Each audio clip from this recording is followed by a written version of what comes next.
Et Jules, c'est donc dans l'un que nous nous rendons. Ah oui, et plutôt 2 fois qu'une, allons dans l'un. Oui, ça aurait pu être dans l'autre sinon. L'un dans l'autre. Nous recevons Benjamin Gondard en direct de Gex. Bonjour Benjamin. Bonjour. Voilà, écoute, merci de nous recevoir. Tu as ouvert le 3 juin dernier, a été ouvert le nouveau Patio, donc effectivement à Gex, qui est donc un cinéma de 3 écrans qui remplace un mono-écran historique de la ville. Déjà, bravo pour tout ça. Ça fait maintenant 3 semaines que le cinéma est ouvert. Est-ce que tu peux un peu revenir sur toute cette aventure ? Oui, voilà, c'est une aventure de très longue date parce que je suis arrivé il y a 20 ans à Gex et déjà à l'époque il y avait un projet de transfert pour rendre le cinéma accessible et ce projet-là, ça fait 10 ans qu'on travaille dessus. Donc voilà, ça a été très très long et puis surtout sur les dernières semaines avant ouverture parce qu'on a eu quelques difficultés administratives. Donc ça a été assez éprouvant et voilà, donc là on est content, on peut souffler et s'occuper vraiment de la partie programmation de la saison prochaine. Ouais. C'est un cinéma qui, si je ne me trompe pas, a bénéficié d'un soin particulier en termes énergétiques, c'est ça ? Oui, tout à fait. Alors, on a énormément travaillé sur l'impact environnemental du cinéma. On voulait qu'on puisse utiliser en fait ce que la nature nous propose, la géothermie par exemple. Donc on a décidé d'implanter le cinéma en pouvant descendre dans les salles. Donc on arrive en plein pied en haut de salle et on descend dans le sol et ça nous permet d'économiser sur notre chauffage. Actuellement, par exemple, la climatisation tourne très très peu malgré les fortes chaleurs et ça, on se rend compte que du coup, c'est un énorme bénéfice pour nous parce qu'on arrive à maintenir des salles à 23-24 degrés sans avoir à trop climatiser dans la journée. Et donc là, on voit vraiment l'impact réel maintenant de tout ce qu'on a pu réfléchir et travailler, notamment au niveau des matériaux, des choix d'isolation, aussi bien des salles que même de toute la partie de la façade en verre.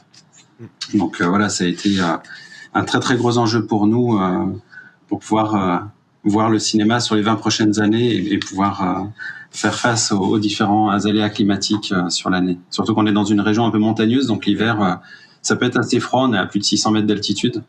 Donc ça peut aller, on est entre 300 et 600 sur la même ville, donc c'est quand même en pied de montagne. Donc on a très souvent de la neige, alors que notre voisin à 15 minutes, Genève, n'a jamais de neige ou quasi pas. Donc voilà, on a des gros écarts. Oui, c'est vrai que Gex est situé vraiment à la frontière avec la Suisse. Est-ce que ça d'ailleurs c'est quelque chose qui est pris en compte, ça, la possibilité que des Suisses peut-être peuvent venir voir des films?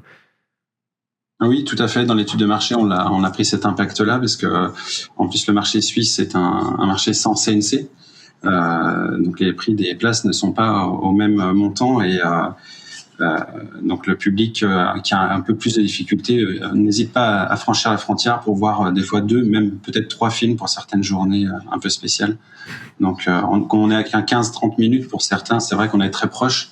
Beaucoup de personnes font ces déplacements-là dans les régions multiplex en France. Donc pour le coup, c'est pas trop gênant. Surtout on a une offre de parking où on offre 2 heures de parking pour chaque spectateur. Donc c'est vrai que c'est assez alléchant, quoi. Et justement après, donc il y a aussi un stand de confiserie, enfin plutôt même un comptoir gourmand qui, je crois, est aussi assez spécifique. Peut-être que tu peux un peu nous en parler. D'ailleurs aussi, si vous ne voyez pas trop à quoi ressemble le patio, on a quelques photos qui peuvent être montrées justement pour voir à quoi ressemblent les salles au fauteuil multicolore. Oui, en fait, on a depuis très longtemps, on n'avait pas de confiserie au cinéma, dans l'ancien cinéma, on n'avait pas d'espace pour ça.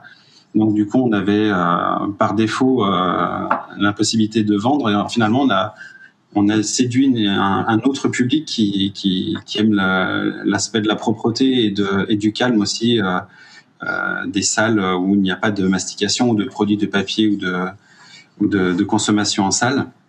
Et finalement, voilà, vous avez le comptoir gourmand qui s'affiche.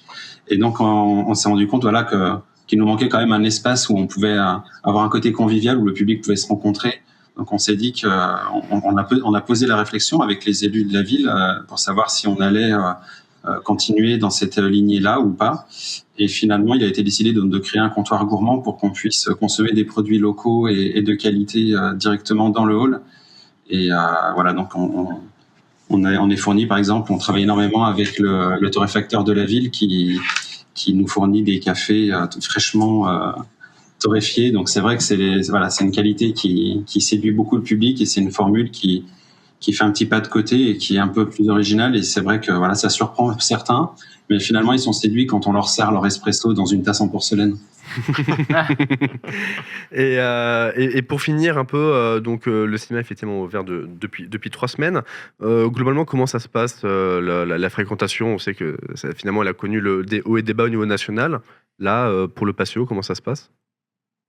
Oui, alors là, la première semaine, je ne sais pas si on peut vraiment prendre ça comme semaine de référence, parce qu'une semaine d'ouverture, c'est toujours un peu plus fort en fréquentation. On avait fait 1000 entrées, donc c'était très bien pour nous. On était très satisfaits de cette première semaine. Et là, on se situe avec la fréquentation actuelle. On est un peu en décalé, donc on n'a pas encore les Toy Story et les Mignons, mais on se situe entre 600 et 700 entrées par semaine. D'accord. Et pour un objectif à combien d'entrées annuelles? Alors, à terme, parce que là, nous, notre terme, il est un peu loin. On attend un projet de lycée de 1800 élèves, donc ça, on est sur du 2029-2030.